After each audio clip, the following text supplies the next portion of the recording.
I'm Brandon, technician at St. Louis Power Sports North. Today I'm doing a demo on how to change your belt on a Ranger XP 1000, the new one. If you ever felt that you were accelerating but didn't really go anywhere, or a jerking motion while slowly accelerating in high, the chances are your belt is stretched or has a narrow spot known as hourglassing.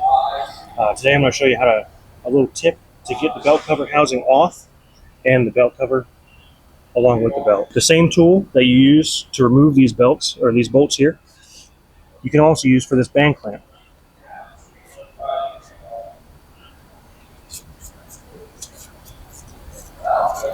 Removing this band clamp and this tube by folding it out of the way makes removal of the belt covering housing a little bit easier.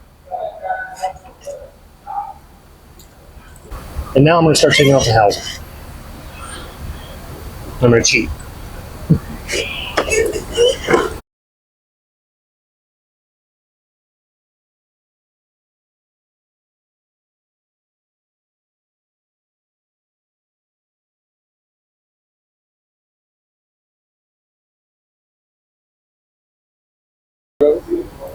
There are 9 bolts in total.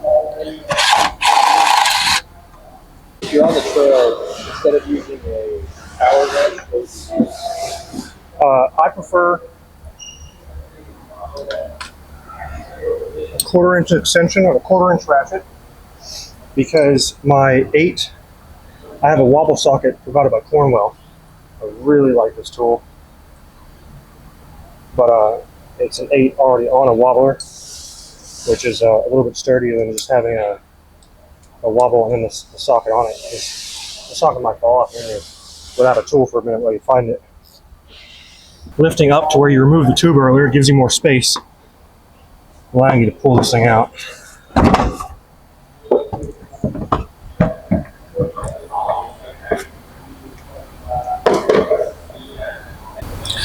Now I'm going to use this Polaris special tool to remove, or at least expand, the secondary clutch and making a gap large enough to where I can pry the belt off. The gap in the secondary clutch makes it where there's enough play to begin prying the belt out from around the secondary, and then you loop it around the front. This machine, the belt isn't the entire problem. What I like to do is I like to flip it around like this. And now I can see these wear marks here as it was hourglassing all along. But when it's only to one side, there might be an underlying issue.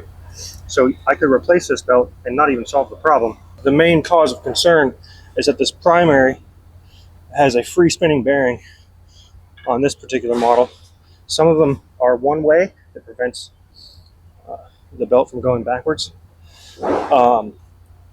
This one's frozen in place, and I need to remove this primary, rebuild this primary clutch, and reinstall it along with a new belt. An example of a stretched belt, if I take the same one, or this similar belt here, I've already kind of shown this to someone, but you have hourglassing and glazing, and then you have stretching, which are between the ribs here. And what I can do is, to confirm my suspicion, is just squeeze and it'll tear. Now we're going to reinstall a new belt. Looping it around the primary, like so.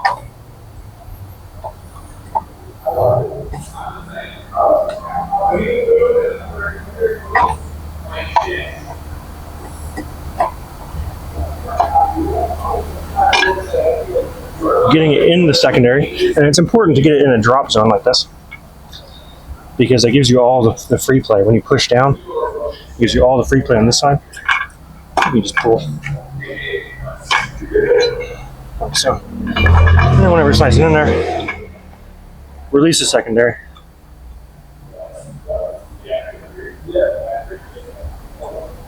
After the secondary is released, make sure your fingers aren't between these. They'll get squished, or a chance of being squished. So after that, you need to set the belt. I like to take it and go backwards.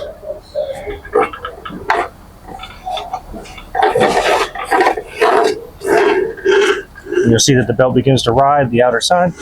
And now you're good to go. Now all I gotta do is put the housing back on and the intake tube. It's a pretty simple fix and easy to do on the trail. Don't forget to like and subscribe to St. Louis Power Sports North to get more how-to videos from your favorite techs.